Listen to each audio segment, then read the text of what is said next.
फिर से आप सबका बहुत बहुत स्वागत है। आज हम लोग जानेंगे फिजिक्स के कुछ महत्वपूर्ण सवालों के बारे में जो अक्सर एग्जामों में पूछे जाते हैं। हम बात करेंगे आज मात्रक के बारे में। किसके बारे में? मात्रक, जिसको अंग्रेजी में हम कहते हैं यूनिट।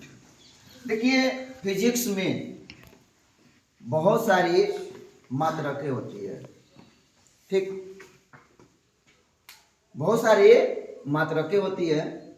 उसके बारे में हम लोग थोड़ा जानते हैं। सबसे पहले जानते हैं कि मात्रक हम कहेंगे किसे।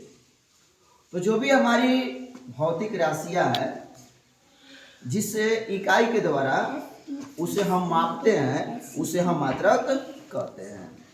तो राशि को जिस इकाई के द्वारा मापा जाता है उसे क्या कहा जाता है? मात्रक। मात्रक कहा जाता है।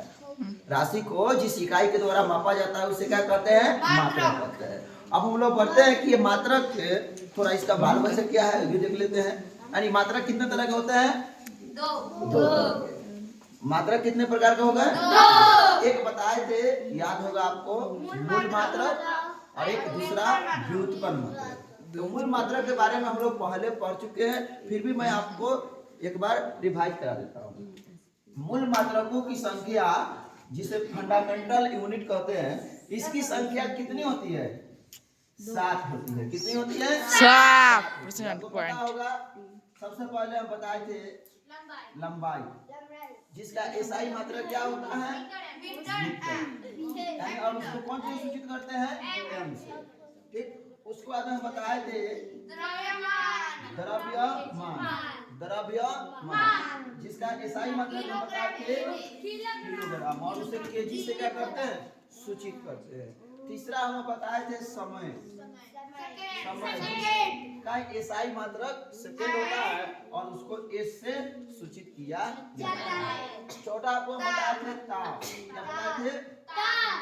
और ताप का एसआई मात्रक केल्विन होता है, ठीक, और उसे के से सूचित किया जाता है। पांचवा आपको हम बताए थे विद्युत धारा, क्या बताए थे? विद्युत धारा। और विद्युत धारा का एसआई मात्रक एम्पियर होता है। क्या होता है? एम्पियर होता है, और एम्पियर को ए से सूचित किया जाता है। चलिए, इस क्रम में हम बताए थे छठा ज्योति तीव्रता। कौन? ज्योति तीव्रता, जिसका एसआई मात्रक क्या होता है? कैंडेला होता है। क्या होता है? कैंडेला। और कैंडेला को हम सीडी से क्या करते हैं? सूचित करते हैं। और इस क्रम में जो हमारा आखिरी है, यानी जो 7वां है, वह है हमारा पदार्थ का परिमाण। पदार्थ का परिमाण, जिसका एसआई मात्रा क्या होता है? मोल। और उसको MOL यानी मोल से क्या करते हैं? हम सूचित करते हैं। इसको हम लोग देख लिए थे। आज हम लोग जानेंगे यानी मात्रक का दूसरा जो प्रकार है, जिसे हम कहते हैं व्युत्पन्न मात्रक। ठीक। व्युत्पन्न मात्रक किसे कहेंगे? कह रहा है कि वे सभी मात्रक, ठीक, जो मूल मात्रक के सहायता से व्यक्त किए जाते हैं। बहुत ध्यान समझेंगे, वे मात्रक जो मूल मात्रक के सहायता से क्या किए जाते हैं? व्यक्त किए जाते हैं, तब उन्हें हम क्या कहेंगे? उन्हें हम व्युत्पन्न मात्रक कहेंगे। यानी देखो, उसकी उत्पत्ति कहाँ से हो रही है? मूल मात्रक से। व्युत्पन्न मात्रक की उत्पत्ति कहाँ से हो रही है? मूल मात्रक से। इसका जन्म कहाँ से हो रहा है? मूल मात्रक से। इस ध्यान से समझेंगे। और आइए कुछ इससे संबंधित कुछ जीके टाइप का क्वेश्चन है, स्टैटिक प्रश्न है, उसको हम लोग देख लेते हैं।